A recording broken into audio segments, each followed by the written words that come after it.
Glenn Martin, jetpack inventor, reaching for the sky. Most people dream that you're going to strap into this thing and you're going to pull on a throttle and you're going to float up into the air and buzz around, and pretty much that's what it's like.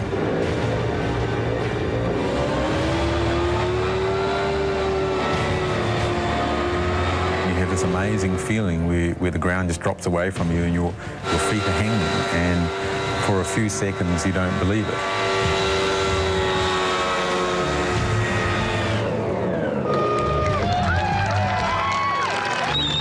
It's a dream come true for many people. Fantastic. I thought it was awesome. But here at Oshkosh, America's biggest air show, not all who see believe. It's a very interesting device, but really still in development. That's my personal feeling. It's got its place in aviation. I'm not quite sure where it is.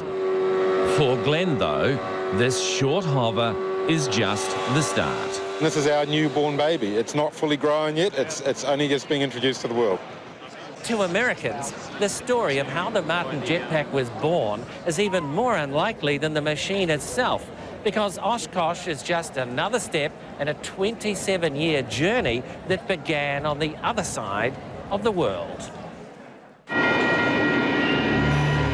Christchurch, New Zealand, and just over the railway line is the home of the Martin jetpack.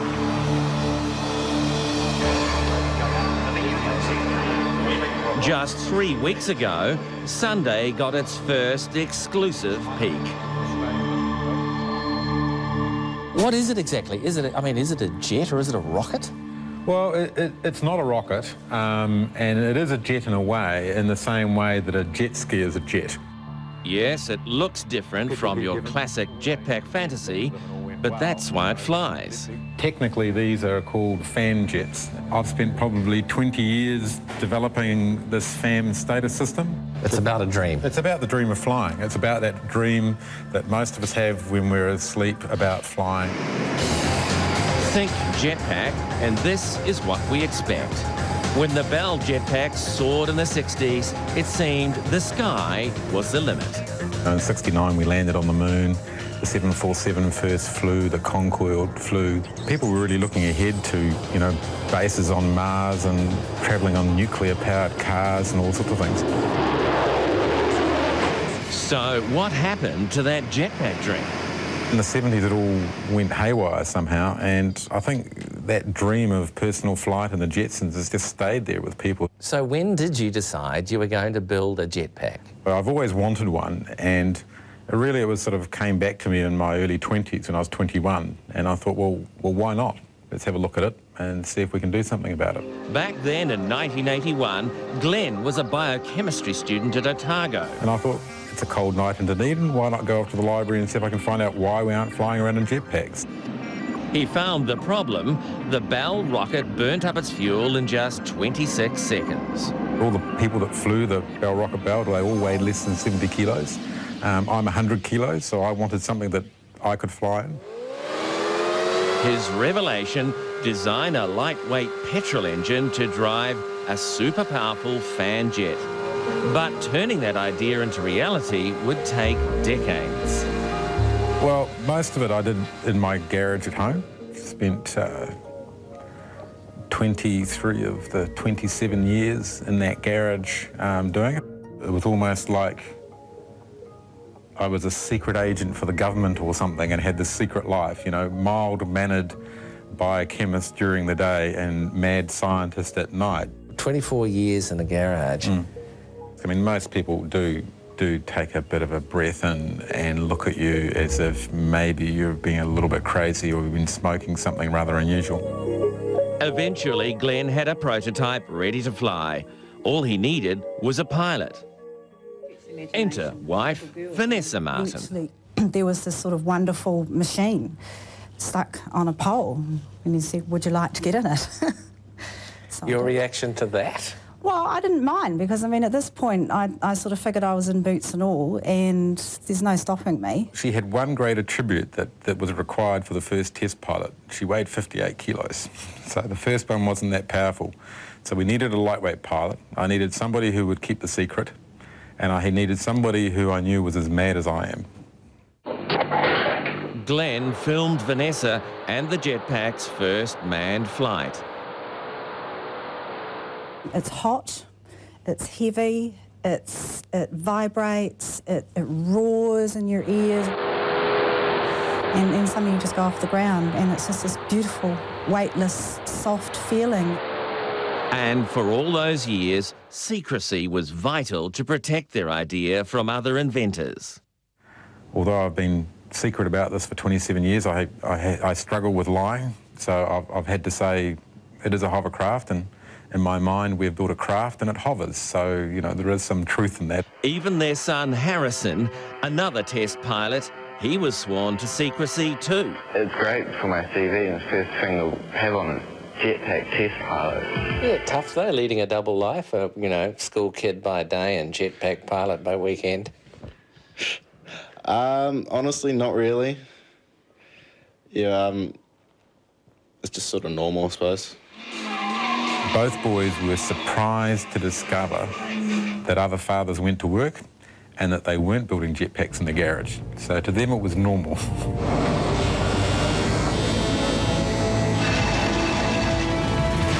As the project took off, the money came in. Glenn needed more room, and more people joined the conspiracy of silence. I think Dad thinks it's some sort of little helicopter or something, but yeah, no, no idea it's one of these. They don't know that every morning you're getting up and you're going to Jetpack HQ. I have no idea. I'll just say I can't talk about it. Not even the girlfriend? Not even the girlfriend. Glenn sworn in the best in Christchurch R&D. New Zealand's a great place. I think this is the only place you could do this. The expertise around the place, as you say, is enormous. We've got Colin Dodge, who was a lifelong friend of John Britton, who's been a fantastic engine developer for us. We've got Milton Bloomfield, who made Sarah on with bike. We've got a whole range of young engineers that have come out of university and have come in and thrown their heart and soul in it.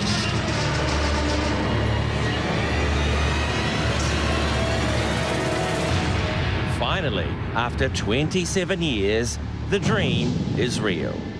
The Martin jetpack is ready for launch. It's Star Wars, it's Star Wars Stormtrooper.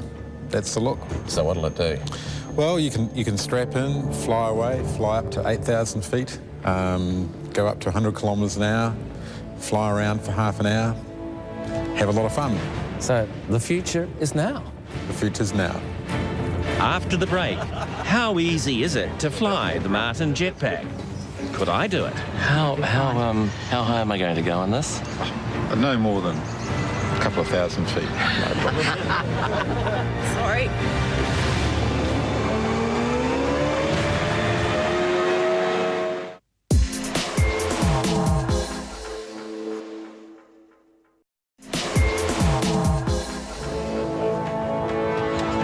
Just 2 weeks out from their American debut, and Glenn Martin's team are warming their jetpack up for an unusual experiment.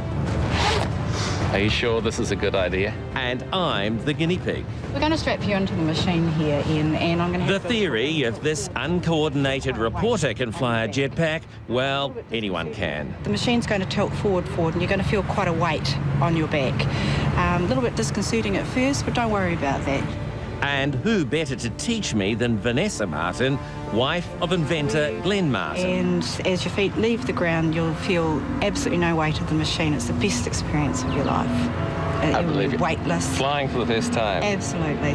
It's just like in the dreams. I hope it won't be the last experience of my life. No, absolutely not. No. Vanessa was the first person to fly a Martin jetpack. Yep. Yes, and lean against the back. We're sworn to secrecy. The field is screened off from prying eyes. Just in case I crash and burn, there'll be a camera recording every angle. Don't look down. And don't look down. I'm going to stand out there. Funny that. And you're going to look at me the whole time. Okay. Bit of a tight squeeze there. Sorry.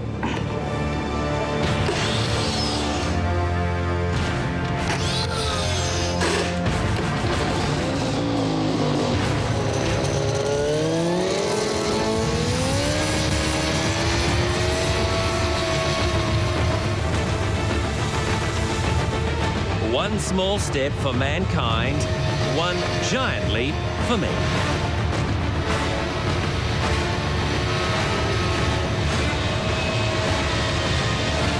Well, that's how it seemed, but Glenn held on firmly at all times. Hardly the stuff of Flash Gordon, but I'm hooked.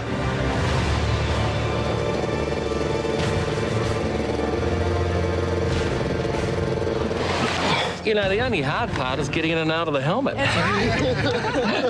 That was fantastic. It was like driving a car, really. Yes. How much? 100,000 US. Right.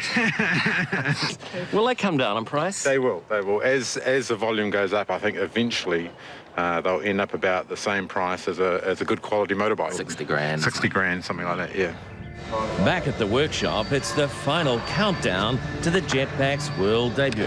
Checking the balance, your hitch. Yeah, okay. With 2 days till departure for America, Glenn's testing the 2 demonstration models personally.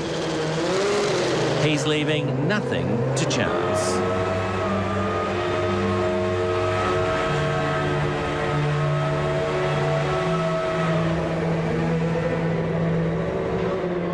So, Oshkosh, are you nervous? I'm petrified. We're very confident in our technology and what we've developed. We're just a bit nervous about the next few weeks.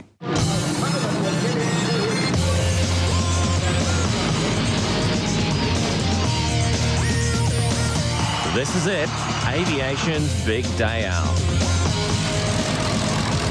Oshkosh, Wisconsin, 20,000 planes, 750,000 fans. If it's new and flies, it's here.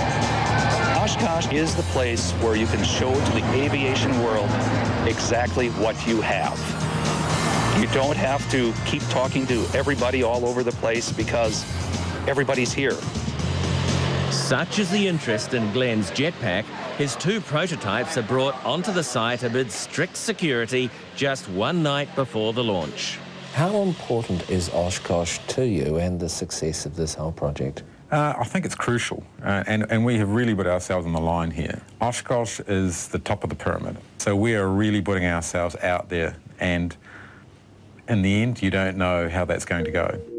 Dawn on D-Day, and despite all the planning, there's a big problem. The man assigned to fly the jetpack, Bill Clements, has pulled out. He's been working 18-hour days. He's pretty tired, and he made a really good call, and I think it was a really wise decision. And it's not good to fly if you're tired, so he said, let's look at another pilot. His short-notice replacement, the Martin's 16-year-old son, Harrison. Yeah, we need another pilot, and so, you know, why shouldn't I do it? There's no real reason, so we'll get in and I'll fly it. With just 3 hours till launch, there's only time for a short test hop.